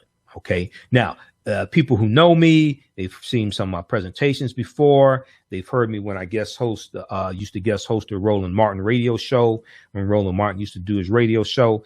They know that I'm not a fan of slave-themed TV shows or slave-themed movies. Okay. I have a real problem with the slave-themed movies and TV shows. Okay. And it's for some very good reasons. All right. Now, and one of the reasons why is because they help perpetuate the 1619 myth. The 1619 myth, the myth that the history of African people starts in this country August 20th, 1619. And that's just not true. Okay, that's just not true. And unfortunately, many of our people don't know this. And these type of shows, even though they mean well, okay, even though they mean well, and this is one of the problems I had with the remake of Roots. Okay, they don't deal with this type of information. All right, so what it does is it reinforces the reinforces the misinformation that the history of our people starts in this country August 20th, 1619, conquered by Europeans in shackles and in chains. And what this tends to do is this tends to Also, it has a psychological impact. It has a psychological effect on us as well. Okay. And it oftentimes causes our people to look at themselves as being inferior. Okay. Because they think the history of our people starts in this country conquered by Europeans. And that's just not true. This was our land stolen from us. When you read The First Americans Were Africans, Documented Evidence by Dr. David Imhotep and other books, you'll find that one of the names of this land was called Turtle Island. Okay. We were here before Native Americans came into existence. We were here actually before Europeans came into existence also.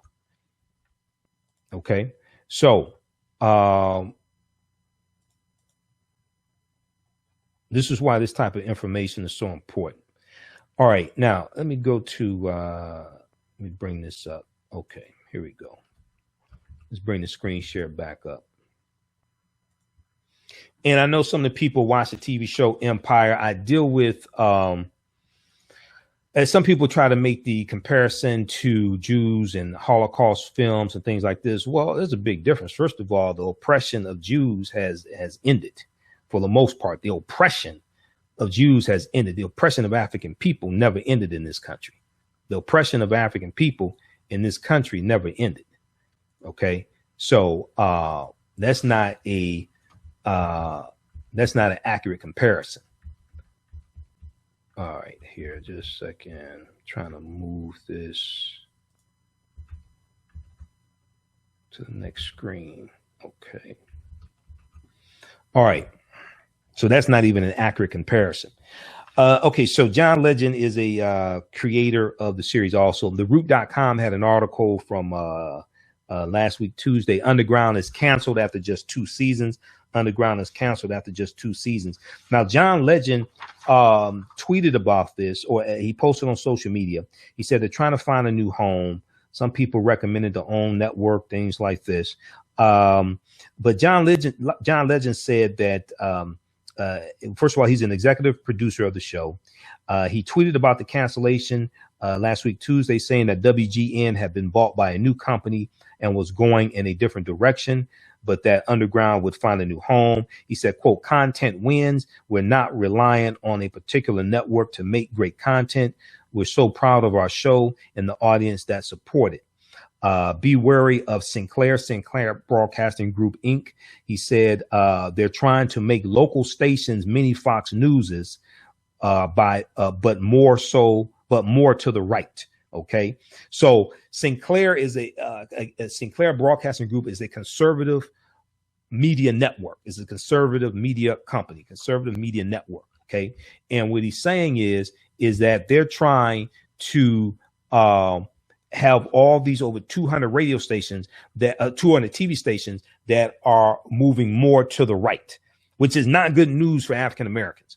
Because, see, as Malcolm X said, he said the media is the most powerful entity on earth. The media has the ability to make the innocent guilty and the guilty innocent.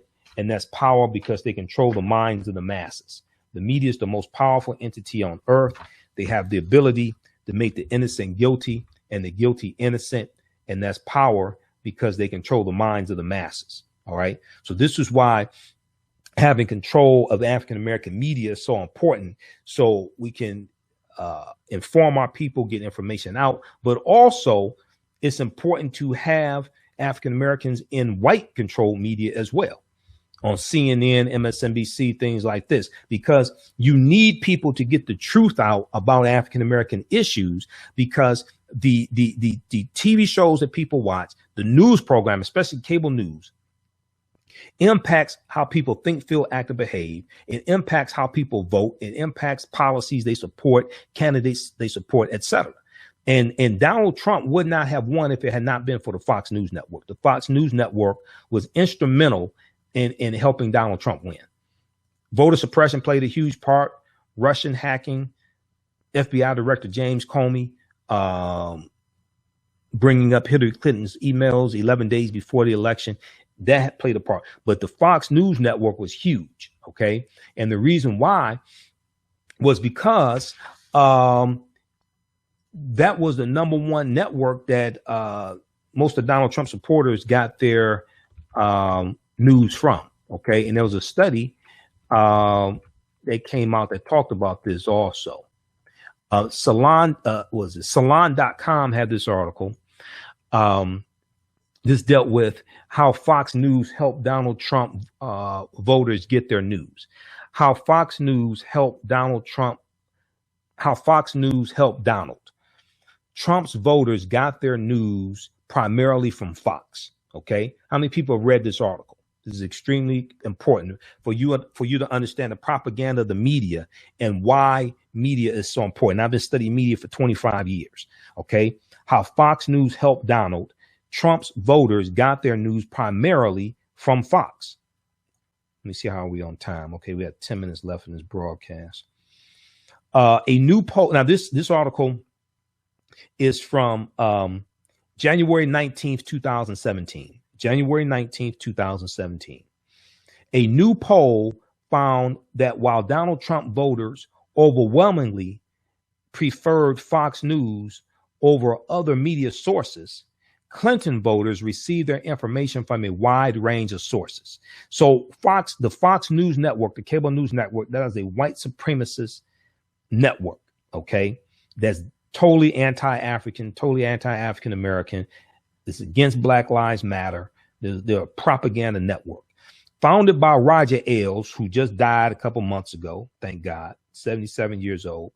Roger Ailes helped Richard Nixon get elected in 1968. Roger Ailes was a campaign advisor to Richard Nixon, and Roger Ailes was also a friend of Donald Trump and a campaign advisor either formally or informally to Donald Trump as well. Okay, so among Americans who say they voted for Donald Trump, 40% cited Fox News as their main news outlet, according to a Pew Research survey released on Wednesday.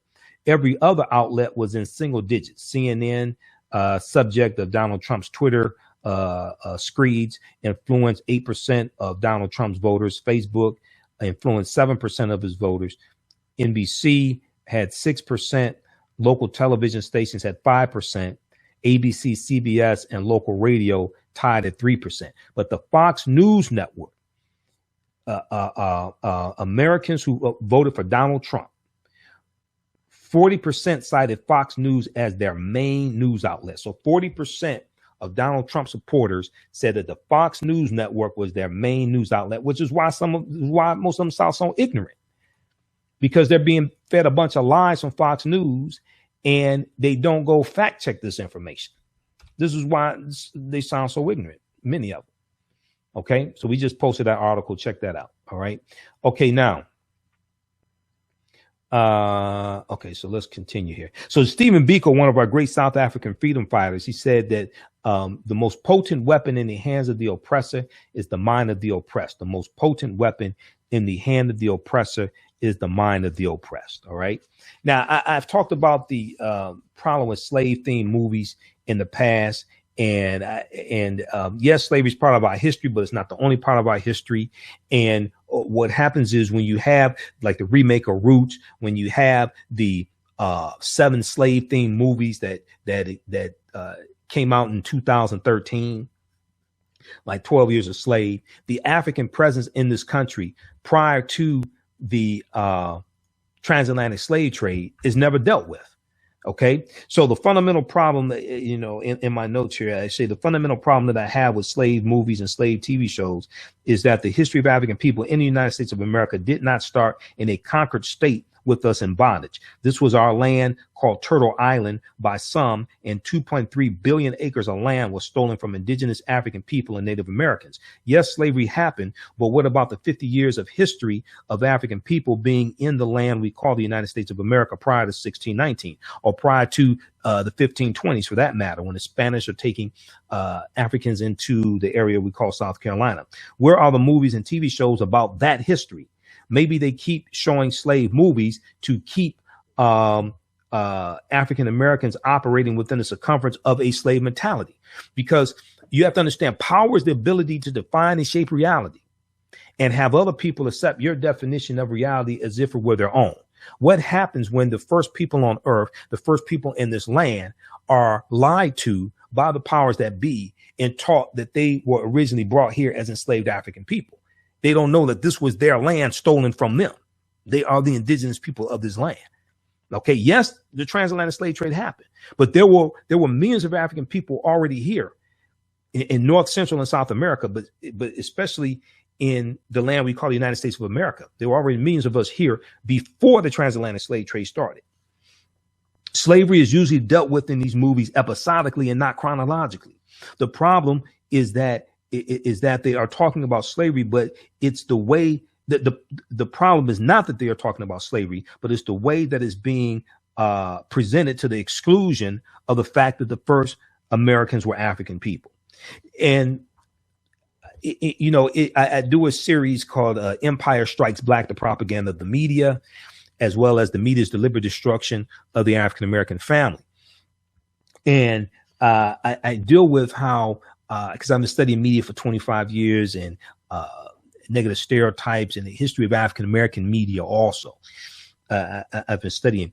And usually what you find is oftentimes African American movies that get critical acclaim, whether it's 12 Years a Slave, The Help with Viola Davis and Octavia Spencer, The Butler, Precious, Training Day, Hustle and Flow. You're either playing a slave, a servant, or a stereotype oftentimes. Now, these are fantastic actors and actresses. These are fantastic actresses and actresses, not taking anything away from their ability, but understanding Hollywood, or Hollyweird, as some people call it, and understanding white supremacy. You're usually either playing a slave, a servant, or a stereotype. And these types of movies are designed to condition the way people think, feel, act, and behave, because your thoughts create feelings, your feelings create actions and behaviors, your actions and behaviors create results. And yes, slavery is part of our history, but African people have been here at least 51,700 years. When you keep showing images of African people in an enslaved state being controlled by Europeans, beaten, raped, killed, etc., you are attacking the subconscious of African people because you want to keep them mentally enslaved. It's also a tacit way to traumatize us. Even though they show African people fighting against this oppression, they're still in an enslaved state. The majority of them that are depicted in these movies are still in an enslaved state, subservient to Europeans. Okay. And this is a covert way of traumatizing and attacking the subconscious of African people. Notice there's no weekly TV show about the Holocaust, so you can see Jews being tormented and killed by Germans. There's no weekly TV show about the Holocaust. Why? Because Jews, no way in the hell they would tolerate something like that. So I'm not against a documentary about slavery. If we want to tell this story, it should be in documentary form so we can deal with the history, because with Underground, you're dealing with fiction interwoven into historical events. It's a historical background, and you're dealing with fiction surrounding that. It's better told in the documentary form, aired on PBS, aired on History Channel, whatever it is, just like they aired Roots, the remake, on multiple channels, right? To get the history correct. Okay, so we deal with that. And I did a broadcast a couple of days ago. You can check that out as well. And when you register for the course, we have that broadcast I did a couple of days ago, where I go in depth dealing with the TV show Underground. That's in the bonus content, and this broadcast here will be in the bonus content also. All right. Let me see how much time we have. Oh, we got a couple of minutes here. So some of the things we deal with in the class. Now, once again, you can register for the online class. We'll post the link again here. Register for the online class. We'll post the link here. We're going to do a special broadcast. We'll do a special broadcast on Monday, June 5th. What time? 7 p.m. to 8:30 p.m. Okay. And as soon as you register, you can watch the previous four weeks of content. All the sessions are recorded live. You can go back and watch them over and over again. All the sessions are recorded. You can go back and watch them over and over again. Okay. Hopefully you like this information. I'm Michael Imhotep, founder of the African History Network. And let's see here. This broadcast is about to end, so I'll be around still for a couple minutes here. But just some of the quickly, some of the things we deal with in the class. We do what was the transatlantic slave trade. We deal with the African presence going back tens of thousands of years ago. We deal with what role did Christopher Columbus play. Christopher Columbus is critical in the transatlantic slave trade. We deal with that as well.